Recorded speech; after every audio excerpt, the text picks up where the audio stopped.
Hello नमस्कार विद्यार्थी मित्रों, आप सभी अपने आरो लर्निंग यूट्यूब चैनल में स्वागत है। आज आ विडियो में આપણે નવી ભરતીઓ જે 2025 રહે તેની એ માહિતી જોવાનો પ્રયત્ન કરીશું, જેની અંદર એ શું ખરેખર એ 2026 સુધીમાં એ 40,000ની ભરતી થશે અને તમામ બોર્ડ તેના દ્વારા એ કેટલી ભરતી થશે તે પણ એ જોઈશું અને જે આ તમામ બોર્ડ દ્વારા જે ભરતી થવાની છે તેની એ સંપૂર્ણ યાદી રહી એ પણ એ જોવાનો પ્રયત્ન કરીશું, જેથી જે પણ ઉમેદવારો એ તૈયારી ભરતીની કરી રહ્યા છે તેમને આ વિડિયો એ ખૂબ જ ઉપયોગી બનશે। માટે તમે આ વિડિયો તેને એ છેલ્લા સુધી જોવાનો આગ્રહ રાખજો। તેની અંદર એ શરૂઆત કરીએ તો સૌથી પહેલાં તો જે યુવરાજસિંહ જાડેજા હતા તેમના દ્વારા આની માહિતી આપવામાં આવી હતી, જેની અંદર એ તેમણે કહ્યું હતું કે 2026નું વર્ષ એ જે પણ ઉમેદવારો ભરતીની તૈયારી કરી રહ્યા છે તેમની માટે એ સુવર્ણ વર્ષ એ બની રહેવાનું છે, કેમ કે 2026 જે વર્ષ પૂરું થાય ત્યાં સુધીમાં એ 40,000 જગ્યા ઉપર એ ભરતી થવાની છે, જેની અંદર એ ગુજરાત પોલીસ રિક્રુટમેન્ટ બોર્ડ, ગૌણ સેવા પસંદગી મંડળ, ગુજરાત પંચાયત સેવા પસંદગી મંડળ અને જીપીએસસી આવી જે વિવિધ બોર્ડ તેના દ્વારા એ ભરતી થવાની છે। તો તેની અંદર એ વાત કરીએ તો સૌથી પહેલાં તો જે ગુજરાત પોલીસ રિક્રુટમેન્ટ બોર્ડ એટલે કે જે જીપીઆરબી તેના દ્વારા એ તાજેતરમાં જે ગુજરાત પોલીસની ભરતી રહી એ જાહેર કરી દેવામાં આવી છે, જેની અંદર એ પીએસઆઈ કેડર તેની અંદર એ 858 જગ્યા માટે એ ભરતી કરવામાં આવશે, જ્યારે પોલીસ કોન્સ્ટેબલ તેની અંદર એ 12,733 રહી તે જગ્યા માટે એ ભરતી કરવામાં આવશે અને જે આ ગુજરાત પોલીસ ભરતી બોર્ડ તેની અંદર આ જે ભરતી રહી તેના ફોર્મ ભરવાની શરૂઆત રહી એ 3/12/2025 થી 23/12/2025 સુધી એ તમે ફોર્મ ભરી શકશો। માટે જે પણ વિદ્યાર્થીઓ એ પોલીસની તૈયારી કરતા હોય તો તેમણે આની અંદર ફોર્મ એ ભરી લેવા। અને ત્યારબાદ એ બીજી ભરતીની વાત કરીએ તો જે છે ગુજરાત ગૌણ સેવા પસંદગી મંડળ અને જે ગુજરાત ગૌણ સેવા પસંદગી મંડળ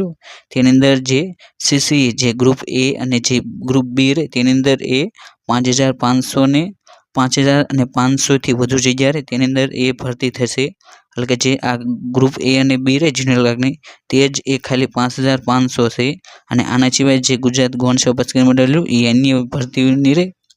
એ ભરતી કરતી હોય છે। તો આ મળીને એ તેની અંદર કુલ આંકડો એ 8,000 આજુબાજુ એ ભોગવાનો છે। અને ત્યારબાદનું એ બોર્ડની વાત કરીએ તો તે છે એ ગુજરાત પંચાયત સેવા પસંદગી મંડળ અને જેની અંદર એ અહીં તમે જે જગ્યાનું સંખ્યા એ જોઈ શકશો, જેની અંદર એ જનરલ ક્લાર્કની એ 2,350, ફિમેલ હેલ્થ વર્કરની એ 1,400 જગ્યા, મલ્ટીપર્પઝ હેલ્થ વર્કર તેમની એ 234, પછી લેબોરેટરી ટેકનિશિયનની 108, જુનિયર ફાર્માસિસ્ટ તેમની એ 104, ગ્રામ પંચાયત મંત્રી એટલે જે તલાટી તેના એ 650 જગ્યા, પછી ડેપ્યુટી ચીટનીસ તેનો એ 120 જગ્યા અને ત્યારબાદ એ ગ્રામ સેવક જેની 500 જગ્યા છે, લાઈવ સ્ટોક ઇન્સ્પેક્ટર તેની 56, પછી સ્ટેટિસ્ટિક આસિસ્ટન્ટ તેમની એ 53 જગ્યા અને મુખ્ય સેવિકા તેમની એ 90 જગ્યા માટે એ ભરતી થવાની છે। અને આ રીતે એ જે Gujarat panchayat service selection board તે કુલ જગ્યાનો સરવાળો કર્યો તો તેમનો સરવાળો એ 5,665 જગ્યા માટે એ જે જીપીએસએસબી એ ભરતી કરવાનું છે। અને આ જે આ બોર્ડ તેના દ્વારા એ જે ભરતીનું કેલેન્ડર તે પણ એ જાહેર કરી દેવામાં આવશે, જેની અંદર એ અધિક મદદનીશ એન્જિનિયર તેની એ જાહેરાત એ થઈ ગઈ છે અને તેનું ફોર્મ તે પણ એ ભરાઈ ગયા છે, જેને જનરલ ક્લાર્ક તેના ફોર્મ એ જાહેરાત નથી થઈ પરંતુ તેની જાહેરાત એ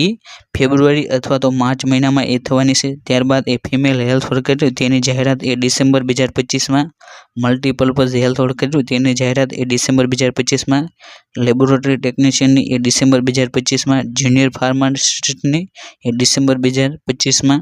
ગ્રામ પંચાયત સેક્રેટરી જે તલાટી કમ મંત્રી તેની જાહેરાત એ જાન્યુઆરી 2026માં, ગ્રામ સેવકની એ જાન્યુઆરી 2026માં, નાયબ ચીટનીસની એ જાન્યુઆરી 2026માં, મુખ્ય સેવિકાની એ ફેબ્રુઆરી 2026માં અને પશુધન નિરીક્ષકની એ ફેબ્રુઆરી 2026માં જાહેરાત થવાની છે, જ્યારે આંકડા મદદનીશ તેની જાહેરાત એ ફેબ્રુઆરી 2026માં થવાની છે। એટલે કે અહીં તમે જે ગુજરાત પંચાયત સેવા પસંદગી મંડળ તેનું એ જે કેલેન્ડર તે પણ એ જોઈ શકો છો। અને ત્યારબાદ જે વન વિભાગ તેની અંદર એ RA4 તેની એ 25 જગ્યા, ફોરેસ્ટર તેની એ 25 જગ્યા અને બીટ ગાર્ડ તેની એ 250 જગ્યા માટે એ ભરતી થવાની છે। અને આ રીતે જે વન વિભાગ તેની અંદર એ 325 જગ્યા માટે એ ભરતી થવાની છે। અને ત્યારબાદ જે ગુજરાત હાઈકોર્ટ જે પોતાની અલગ રીતે એ ભરતી કરતું હોય છે, તો તેની અંદર એ જે તાજેતરમાં એ જે વાવ અને થરાદ એ નવા જિલ્લાની રચના થઈ છે। અને આના સિવાય જે અન્ય જે કોર્ટ હોય તેની પણ એ સ્થાપના થઈ છે। અને આ રીતે જે ગુજરાત હાઈકોર્ટ તેની અંદર એ 4426 એ મદદની સ્ટાફની એટલે કે જે વિવિધ વર્ગોની, જેની અંદર એ બેલીફ, પ્યુન, હાઈકોર્ટ આસિસ્ટન્ટ, ડીવાયસો એવી એ મળીને 4426 જગ્યા માટે એ ભરતી થવાની છે। અને ત્યાર પછીની વાત કરીએ તો જે આરએમસી એટલે કે જે રાજકોટ મ્યુનિસિપલ કોર્પોરેશન તેની અંદર એ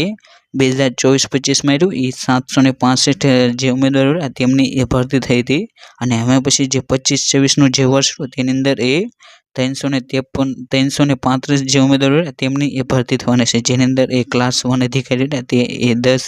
ક્લાસ 2 એ 12, ક્લાસ 3 એટલે કે જે જુનિયર ક્લાર્ક જેવી આવે MPSW તેની અંદર એ 286 જગ્યા, જ્યારે ક્લાસ 4ના જે ઉમેદવારો તેમની એ 27 ભરતી થવાની છે। અને આ રીતે જે આરએમસી તેની અંદર એ 335 ઉમેદવારોની એ ભરતી થશે। અને ત્યારબાદ જે બીએમસી એટલે કે જે ભાવનગર મ્યુનિસિપલ કોર્પોરેશન તેની અંદર એ તાજેતરમાં ભરતી આવી હતી, જેની અંદર એ અહીં જે 115 તેની અંદર 115 જગ્યા માટે એ ભરતી થઈ હતી। અને તેની અંદર એ જનરલ ક્લાર્ક અને જે અન્ય 1-2 વિભાગ તેની અંદર જગ્યાનો વધારો કરીને જે બીએમસી એટલે ભાવનગર મ્યુનિસિપલ કોર્પોરેશન તેની અંદર એ 150 ઉમેદવારોની એ ભરતી થશે। અને અહીં તમે જે પોસ્ટ તેની અંદર એ કેટલી જગ્યા છે અને તેની સામે એ કેટલા ફોર્મ ભરાયા છે તે માહિતી પણ એ જોઈ શકશો। અને તાજેતરમાં જે ભાવનગર મ્યુનિસિપલ કોર્પોરેશન તેમની જે અહીં જે વર્ગો આપ્યા જે વિવિધ વર્ગો તેનો એ સિલેબસ તે પણ એ જાહેર કરી દીધો છે। અને જો તમે તેની તૈયારી કરતા હોય તો તે સિલેબસ પણ એ તમારે જોઈ લેવો। અને ત્યારબાદ અહીં જે આપણે મહત્વના જે ડિપાર્ટમેન્ટ હતા જેની અંદર એ પોલીસ, ગુજરાત પંચાયત પસંદગી મંડળ, આરએમસી, બીએમસી, વન વિભાગ અને ત્યારબાદ એ ગુજરાત હાઈકોર્ટ અને ગૌણ સેવા પસંદગી મંડળ એના એ વિવિધ વર્ગોની જે આપણે ભરતીની માહિતી મેળવી તે બધાનો આપણે સરવાળો કરીએ તો તે સરવાળો 30,000 પહોંચી જાય છે। અને આના સિવાય જે ગુજરાત રાજ્ય માર્ગ વાહન વ્યવહાર GSRTC તેની અંદર પણ એ ઘણી બધી એ ભરતી આવવાની છે। અને ત્યારબાદ જે ગુજરાત પબ્લિક સર્વિસ કમિશન તેની અંદર પણ એ ઘણી બધી ભરતી આવવાની છે। અને આના સિવાય જે એએમસી એટલે જે અમદાવાદ મ્યુનિસિપલ કોર્પોરેશન તે પછી વિવિધ જે મહાનગરપાલિકાઓ તેની અંદર એ ભરતી થતી હોય છે। અને આ રીતે જો તમામનો આપણે સરવાળો કરવી તો તે ભરતીનો આંકડો એ 40,000થી એ વધી જાય છે। માટે જે પણ વિદ્યાર્થીઓ એ સરકારી ભરતીની એ તૈયારી કરવા માંગતા હોય તો તેમને એ તૈયારી એ શરૂ કરી દેવી હોય, કેમ કે 2026 પૂરું થશે ત્યાં સુધીમાં એ 40,000 સુધીની એ ભરતી થઈ જશે। એટલે કે આજનો જે આ વિડીયો તેની અંદર એ આવનારી જે નવી ભરતી તેની એ તમામ માહિતી એને જોવાનો પ્રયત્ન કર્યો। અને જો તમે પણ એ કોઈ પણ સરકારી નોકરીની એ અપડેટ એ સૌથી પહેલાં મળવા માંગતા હોય તો તમે એ આપણે જે ટેલિગ્રામ ચેનલ આરુ લર્નિંગ તેને એ જોઈન કરી શકો છો। અને જો તમે એ આવા જ ભરતીના એ વિડીયો જોવા માંગતા હોય તો તમે એ આપણી જે આરુ લર્નિંગ જે યુટ્યુબ ચેનલ તેને પણ એ સબસ્ક્રાઈબ કરી શકો છો। અને thank you for watching this video. જય હિન્દ, જય ભારત।